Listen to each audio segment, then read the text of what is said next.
السلام علیکم ورحمۃ اللہ وبرکاتہ۔ الحمد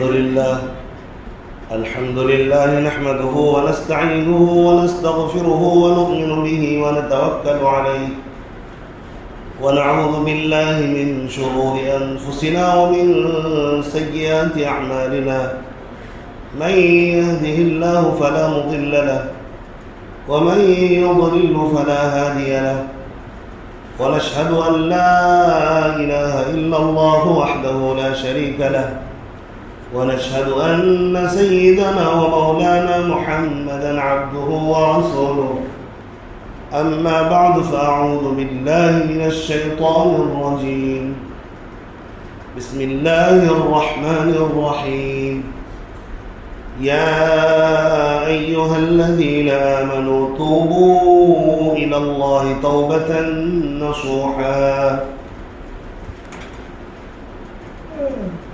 صدق الله العظيم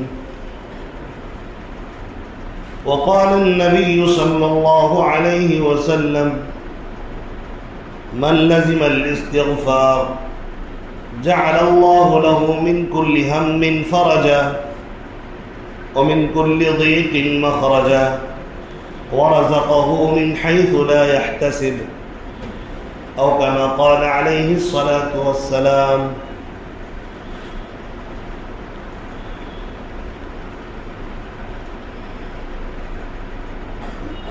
میرے واجب الاحترام بزرگوں اور بھائیوں اور اسلام کے غیور فرزندوں، اللہ تبارک و تعالیٰ نے ہم سب کو نہایت اہم ایام نصیب فرمائے ہیں جس میں ہم اپنے پروردگار کو راضی کرنے کا کام کر سکتے ہیں۔ اللہ تبارک و تعالیٰ کی یہ بہت بڑی نعمت ہے، اس نعمت کی قدردانی کرنا ہم سب کی ذمہ داری ہے، اور بہت ہی اہم ذمہ داری ہے کہ ہم اس نعمت کی قدر کریں۔ اللہ تبارک و تعالیٰ جو نعمت کی قدر کرتا ہے، شکر کرتا ہے، اللہ تعالیٰ اسے اور بھی نعمتوں میں اضافہ فرماتے ہیں، اور جو ناشکری کرتا ہے اللہ تبارک و تعالیٰ اسے اپنی عذاب میں گرفتار کر لیتا ہے۔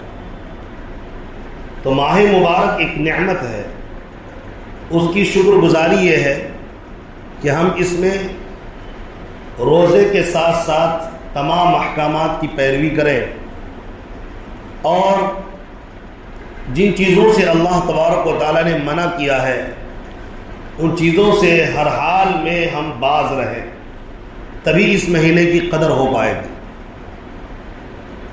11 مہینے میں اگر آپ نے گناہ کیا اور آپ نے اپنے آپ کو گناہوں میں لگایا تو اتنی پکڑ نہیں ہوگی جتنی کہ اس ماہ میں گناہ کرنے پر پکڑ ہو سکتی ہے۔ اس مبارک مہینے کو اب کوئی بندہ اپنی خباثت کی وجہ سے، اپنی گناہوں کی وجہ سے گندا کر رہا ہے، اور اس ماہ مبارک میں جہاں بڑے بڑے گنہگار لوگ گناہ چھوڑ دیتے ہیں، بڑے بڑے بے نمازی لوگ نماز پڑھنے لگتے ہیں، وہ کتنا بڑا بد نصیب شخص ہوگا جو اس ماہ مبارک میں بھی نماز نہ پڑھے، اس ماہ مبارک میں بھی روزہ نہ رکھے۔ بہت افسوس اور دکھ ہوتا ہے ایسے لوگوں کو دیکھ کر جو اس ماہ مبارک کے اندر روزہ نہیں رکھتے ہیں۔ پتہ نہیں ان کا پیٹ ہے یا کوٹ ہے، اللہ تعالیٰ ہی حفاظت فرمائے۔ یہ پیٹ ہے یا گودان ہے سمجھ میں بات نہیں آتی ہے۔ اللہ کو راضی کرنے کی بات آتی ہے تو ہم اللہ کو راضی کرنا نہیں چاہتے، تو ہم اپنے پیٹ کو خوش کرنے کے چکر میں یا پیٹ کو اطمینان بخشنے کے چکر میں یا اپنی جہالت کی وجہ سے، نادانی کی وجہ سے، بے حسی کی وجہ سے ہم روزے جیسے پاکیزہ عبادت کو چھوڑتے ہیں۔ 12-14 گھنٹے تک بھوکا رہنا یہ کوئی بہت بڑی بات نہیں ہے۔ یہ تو بہادروں کا کام ہے، یہ تو طاقتوروں کا کام ہے۔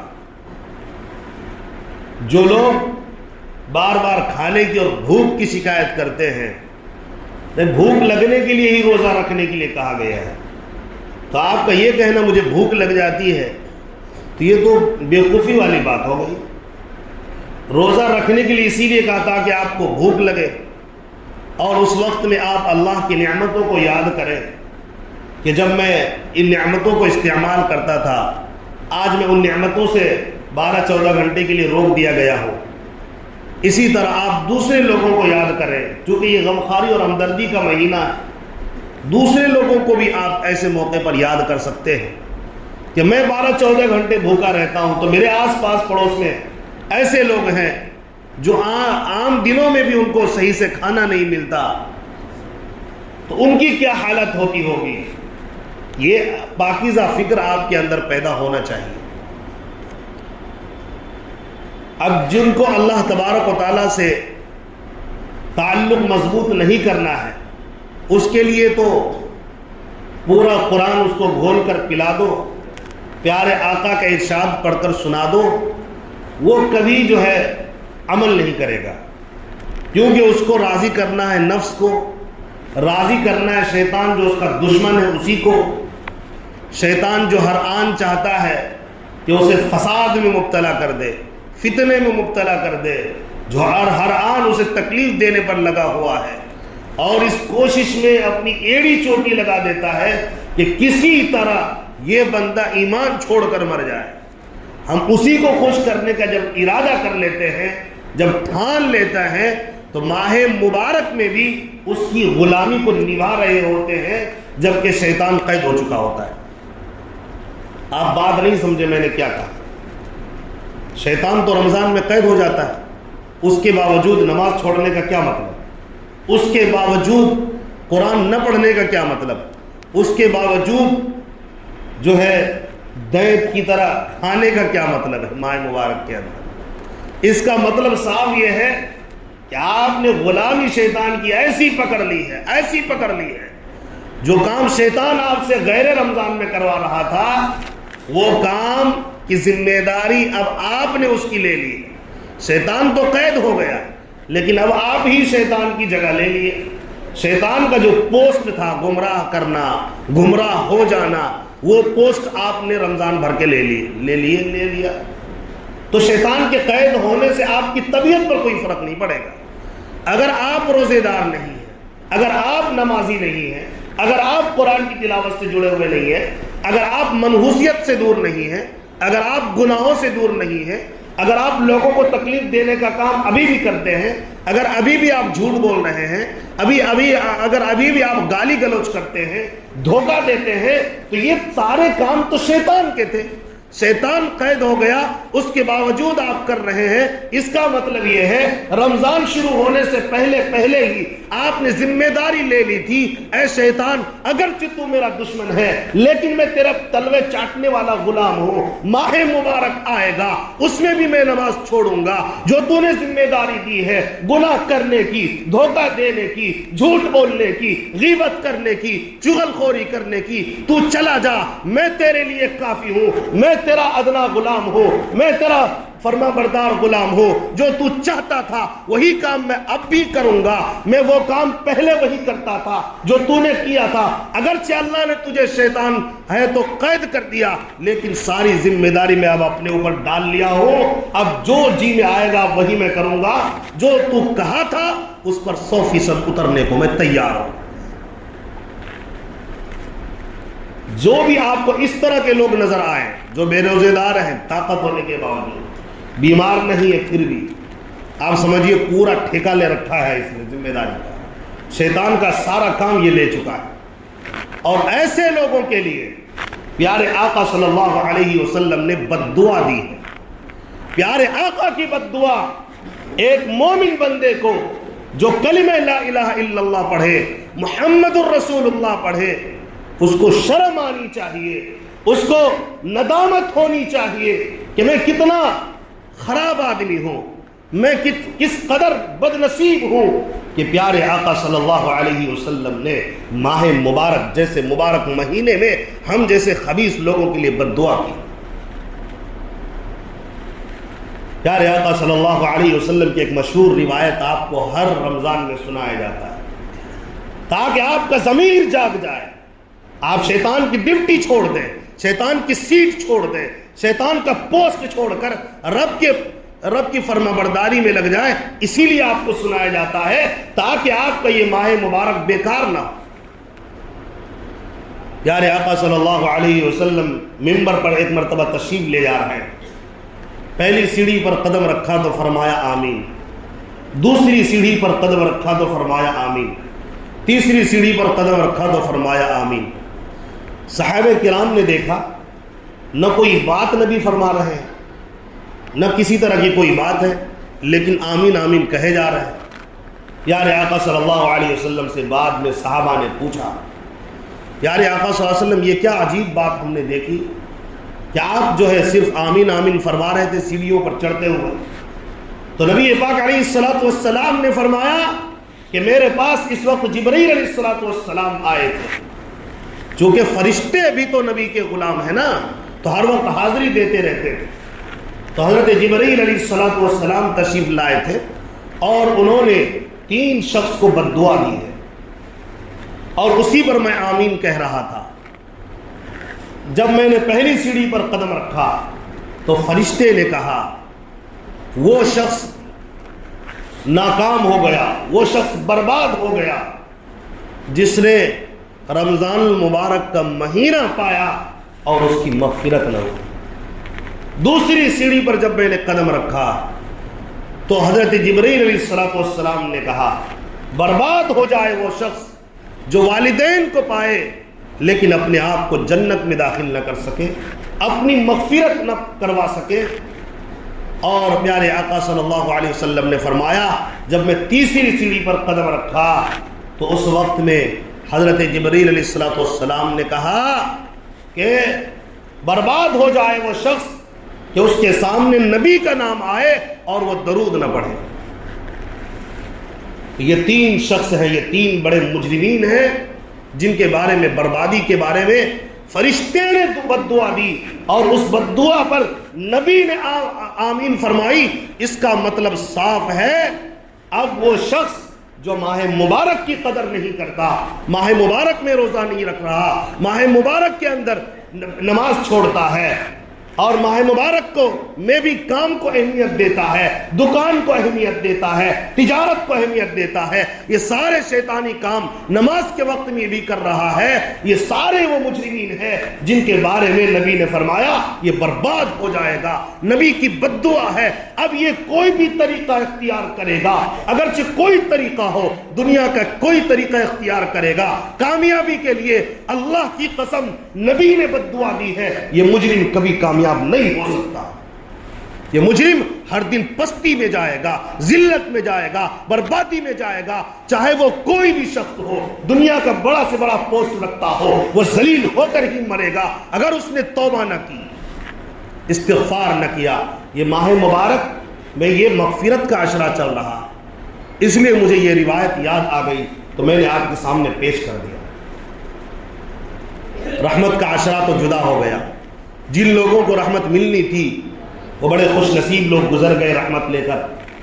اب مغفرت کا عشرہ چل رہا ہے، یہاں مغفرتیں تقسیم ہو رہی ہیں۔ جو اللہ تعالیٰ سے لو لگائے گا، جس کو اپنے گناہوں پر شرمندگی ہوگی، اپنے جرم پر شرمندگی ہوگی، اس کو اس بات کا احساس ہوگا کہ میں اپنے رب کے سامنے آج تک گناہ کرتا رہا ہوں، میں 2 مقدس فرشتوں کی موجودگی میں گناہ کرتا رہا ہوں، کرامن کاتبین میرے کندھوں پر تھے لیکن میں ایسا بدنصیب تھا ان کی موجودگی میں جھوٹ بولتا رہا ہوں، ان کی موجودگی میں دھوکہ دھڑی سے بزنس اور تجارت کرتا رہا ہوں، ان کی موجودگی میں، اللہ کی موجودگی میں، فرشتوں کی موجودگی میں، پاک مخلوق کی موجودگی میں میں لوگوں کو دھوکہ دیتا رہا ہوں۔ پاک فرشتوں کی موجودگی میں میں نمازیں چھوڑتا رہا ہوں، مجھے قرآن تک نہیں آتا اور بہت بڑکا ایجوکیٹڈ کہلاتا ہوں، اللہ کی موجودگی میں، رسول کی موجودگی میں مجھے قرآن نہیں آتا، پھر بھی شرم نہیں آتا۔ میں کتنا بڑا بے شرم ہوں، جب تک نادم نہیں ہوں گے آپ، اللہ تبارک و تعالیٰ آپ کو معاف نہیں کرے گا۔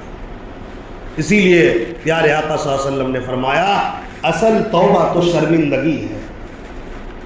اللہ مجھے معاف کر دے، اللہ مجھے معاف کر دے، اس کے بعد جا کے وہی جرم کر رہا ہے، اس کو کوئی احساس ہی نہیں ہے۔ ایسے لوگوں کی توبہ اللہ کے یہاں قابل قبول نہیں ہے۔ ایک آدمی نہیں کہہ رہا اللہ مجھے معاف کر دے، لیکن احساس پیدا ہو گیا، شرمندگی ہو گئی پچھلی گناہوں پر، اے اللہ میں نے بڑا حرام کھایا، اے اللہ میں نے بڑے حرام کام کیے، بڑے گناہ کیے، اے اللہ ماہ مبارک کی جس طرح قدر کرنی چاہیے تھی ہم نے قدر نہیں کی، جس طرح پہلے گناہوں میں زندگی گزری اب بھی گزر رہی ہے، اے اللہ ہم نے تیری نافرمانی کی ہے، ہمیں معاف کر دے۔ جس بندے کے دل کے اندر یہ بات ہوگی، اگرچہ وہ زبان سے نہیں کہے گا، پیارے آقا نے فرمایا الندم توبہ، کہ شرمندگی ہی توبہ ہے، اللہ تبارک و تعالیٰ اس کی توبہ قبول کر لے گا۔ بڑے بڑے واقعات ہیں معافی مانگنے والوں کے۔ قتل کرنا کتنا بڑا جرم ہے، بخاری میں روایت، مسلم میں روایت، حدیث کی بڑی بڑی کتابوں میں کی روایت ہے کہ اللہ تبارک و تعالیٰ نے 99 آدمی کے قتل کرنے والے کو معاف کر دیا۔ ایک آدمی کسی کا حق دبا لے، معمولی کسی کو مار دے، کسی کو گالی گلوچ کر دے، اللہ تبارک و تعالیٰ اس پر بھی پکڑ کرے گا، اس پر بھی وہ بچ نہیں پائے گا۔ کسی کے پیٹھ کے پیچھے غیبت اور چغلخوری کرے، یہ زنا سے بھی زیادہ سخت بتایا گیا۔ اور اب آپ سمجھیں قرآن میں قتل کا کتنا بڑا گناہ ہے، اس کو بھی آپ سمجھیے۔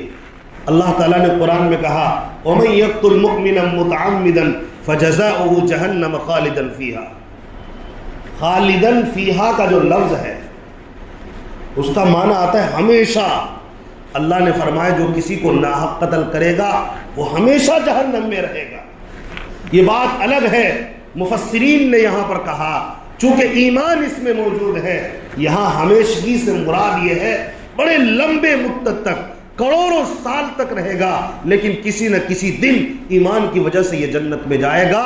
میں آپ کو بتاتا ہوں پیارے آقا نے فرمایا کہ ایک 99 آدمی کا قتل کرنے والا ایسا بھی گزرا ہے جس کو اللہ تعالیٰ نے دنیا میں ہی معاف کر دیا۔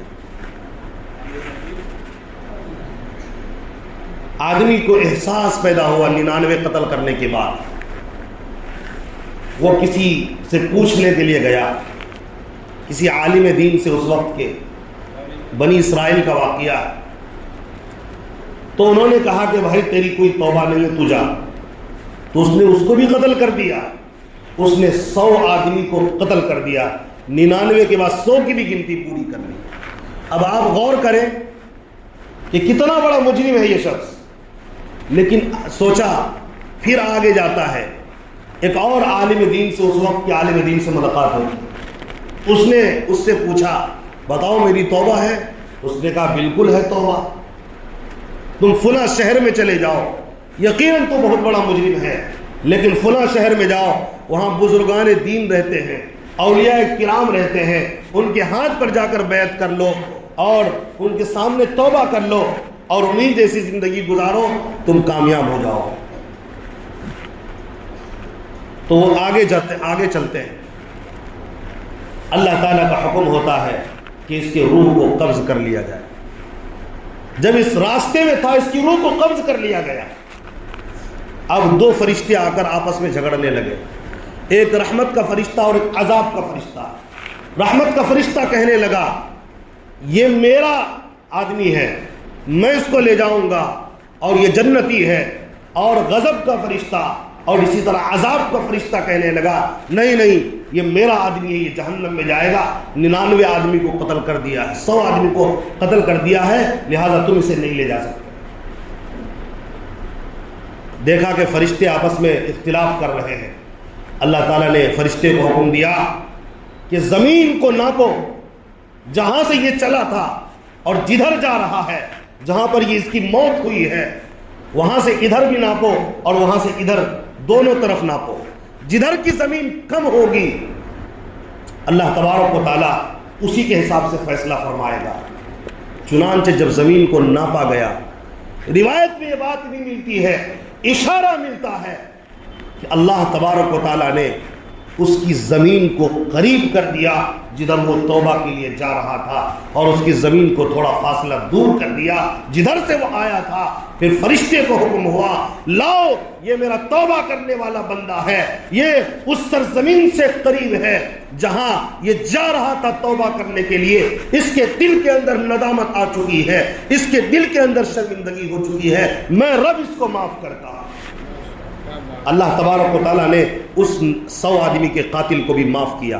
اب کوئی سوال کر سکتا ہے، جو مقتول ہوئے ہیں اس کا بدلہ اب اس کو کیوں نہیں ملے گا؟ سوال پیدا ہوتا نا ذہن میں، بھائی ٹھیک ہے اللہ نے معاف کر دیا، لیکن وہ مقتول کو کیا؟ تو اس پر جو کچھ لکھا ہے مفتیان کرام نے وہ یہ ہے، اللہ تبارک و تعالیٰ کو قادر مطلق ہے، ہر چیز پر قادر ہے، سارے رحمت کے خزانے اسی کے پاس ہیں. اب جو بندہ اس طرح کا جرم کر کے آیا لیکن بعد میں اس کو جہالت لگی، اپنا جرم، کسی کا حق دبا لیا تھا، کسی کو مار دیا تھا، اس کو احساس ہوا لیکن وہ ارادہ کر چکا تھا میں آئندہ ایسی حرکت نہیں کروں گا، جو غلطیاں اس کی تلافی کروں گا، اس کے بعد وہ مر جاتا ہے. تو اچانک مر گیا، ادائیگی نہیں کر پایا یا معاملات حل نہیں کر پایا، کسی کو تکلیف دیا تھا. اللہ تعالیٰ اگر چاہے گا اس کو معاف کرے گا، اور جس کا حق تھا اس پر اللہ اس کو بھی معاف کر دے گا. اس کی وجہ سے اس کو معاف کر کے اللہ اس کو جنت دے دے گا، اور بدلہ تو جنت ہی ملنا تھا نا اس کو بھی. جو مقتول تھا اس کو جنت تو اللہ تعالیٰ نے پہلے ہی دے دیا تھا، اب اس کی وجہ سے اللہ تبارک و تعالیٰ اس کو بھی انعام و اکرامات سے نوازے گا، اور اپنی قادر مطلق ہونے کی وجہ سے، ہر چیز پر قادر ہونے کی وجہ سے اللہ تعالیٰ اس کے حق میں فیصلہ کرے گا کہ یہ سیدھا جنت میں پہنچے گا. اس لیے توبہ کا التزام کیا کریں، استغفار کی کثرت کیا کریں. پیارے آقا صلی اللہ علیہ وسلم باوجود نبی ہونے کے، روایت میں آتا ہے، مسلم شریف کی روایت ہے، پیارے آقا صلی اللہ علیہ وسلم روزانہ 100 مرتبہ استغفار کرتے تھے. بعض روایت میں 70 مرتبہ، بعض روایت میں 100 مرتبہ روزانہ آقا صلی اللہ علیہ وسلم، تاجدار مدینہ جن کے فرشتے بھی غلام ہیں، جنت جن کے قدموں میں ڈالی گئی ہے، سبحان اللہ، وہ بھی اللہ سے استغفار کر رہے ہیں، اور ہمیں احساس نہیں ہوتا گناہوں کا. ہم کون ہیں بھائی، ہم کون کیا ہیں، ہماری کیا حیثیت ہے، ہمیں کیوں احساس نہیں ہوتا، اپنے گناہوں پر شرمندگی نہیں ہوتی. اس لیے گناہوں پر توبہ کرنے کے بارے میں غور و فکر کریں کہ گناہ ہو جائے تو توبہ کریں، استغفار کی کثرت کریں. پیارے آقا صلی اللہ علیہ وسلم نے ایک حدیث میں فرمایا، من لزم الاستغفار جعل اللہ من کل ہم فرجا ومن کل ضیق مخرجا ورزقہ من حیث لا یحتسب. جو بندہ استغفار کی کثرت کرے گا میں اس کو 3 انعام دوں گا، لیکن شرط یہ کہ وہ استغفار کی کثرت کرے. وہ 3 انعام کیا دوں گا؟ پہلا انعام، میں اس کے ہر غم کو، ہر ٹینشن کو دور کر دوں گا. سبحان اللہ. جو بندہ استغفار کی کثرت کرے گا، استغفار کو لازم کرے گا، اس کو میں ہر ٹینشن سے آزاد کر دوں گا. اور اللہ تبارک و تعالیٰ نے فرمایا وَمِن كُلِّ ضِيقٍ مَخْرَجًا، اور میں اس کو ہر پریشانی سے آزاد کر دوں گا، ہر پریشانی سے، ہر تنگی سے اسے میں نجات عطا کر دوں گا. اس کے بعد فرمایا، یہ دوسرا انعام تھا. تیسرا انعام، جس کے لیے پوری دنیا کے لوگ ہر وقت پریشان رہتے ہیں، ہر آن پریشان رہتے ہیں، اور ہونا بھی چاہیے چونکہ ضروریات زندگی سے متعلق ہے، اور وہ ہے رزق کا معاملہ. اللہ کے نبی نے فرمایا وَرَزَقَهُ مِنْ حَيْثُ لَا يَحْتَسِبُ. تیسرا میں انعام اس کو یہ دوں گا کہ جہاں سے بھی اس کا گمان نہیں ہوگا وہاں سے میں اس کے قدموں میں رزق کو بھیج دوں گا. اللہ تبارک و تعالیٰ رزق دے گا، رزق کے دروازے کھول دے گا، ورنہ دنیا کی مثال تو یہ ہے میرے بھائیوں، آپ دنیا کے پیچھے بھاگو گے، دنیا اور آگے بھاگے گی، آپ دنیا کے پیچھے بھاگتے رہو گے، وہ آگے بھاگتا رہے گا۔ اسی لیے جو 1000 والا آدمی ہے وہ چاہتا ہے میں لکھپتی بن جاؤں، اور اس کو پیسہ دکھاتا رہتا ہے، ارے آؤ ادھر آؤ، ابھی تو تم لکھپتی بنے ہو، ادھر آ جاؤ کروڑپتی بن جاؤ گے۔ جب کروڑپتی بنتا ہے، ابھی کروڑپتی ہو، ارب پتی کے دور میں شامل ہو جاؤ، وہ بھاگتا رہتا ہے، یہ بھی دنیا کے پیچھے بھاگتا رہتا ہے، یہاں تک کہ موت کے منہ میں چلا جاتا ہے۔ اسی کو قرآن نے کہا الہاکم التکاثر حتی زرتم المقابر، تم مال و دولت کی کثرت کے متعلق مقابلہ کرتے رہتے ہو یہاں تک کہ تم قبر میں پہنچ جاتے ہو۔ تو استغفار کی کثرت کریں، اللہ تبارک و تعالی آزادی عطا کر دے گا، اور رزق ایسی جگہ سے انتظام کر دے گا آپ کے وہم و گمان میں بھی نہیں۔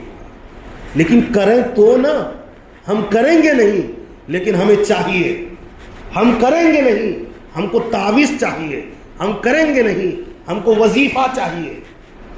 بھئی وظیفہ تو استغفار ہے، یہ کریں آپ، بہترین وظیفہ ہے، یہ کریں گے تو اللہ تعالیٰ آپ کے گناہ بھی معاف کرے گا اور آپ کو دنیا اور آخرت میں چمکائے گا۔ تو یہ استغفار کا عشرہ چل رہا ہے، ارادہ کر کے اٹھے اور روزانہ کی بنیاد پر میں 200 مرتبہ استغفار کروں گا، ایک تو عصر کے بعد اور ایک 100 مرتبہ عصر کے بعد اور 100 مرتبہ فجر کے بعد استغفار ضرور کثرت کیا کریں، 100 مرتبہ استغفار کریں، انشاءاللہ امید ہے اللہ تعالیٰ آپ کو یہ تینوں انعامات سے نوازے گا۔ اللہ تبارک و تعالیٰ ہم تمام کو دین کی صحیح سمجھ عطا فرمائے، ہم سب کو عمل کی توفیق نصیب فرمائے۔ جگہ خالی ہے اوپر کے حصے میں، باہر نماز